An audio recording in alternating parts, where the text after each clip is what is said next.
ભગવાન કે છે હું નક્કી કરું છું.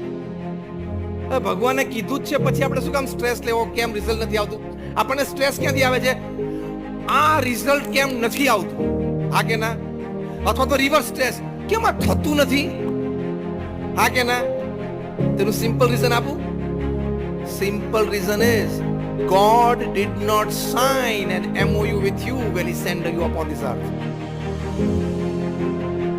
ભગવાને તારી સાથે MOU સાઇન કર્યું છે, મેમોરેન્ડમ ઓફ અન્ડરસ્ટેન્ડિંગ, કે જા બેટા પૃથ્વી ઉપર જાને તું જે કરીશ બધું ગુડી ગુડી થશે.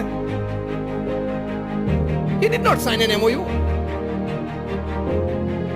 તો કર્મ પ્રમાણે, પ્રારબ્ધ પ્રમાણે પરિણામ મળતા હોય છે.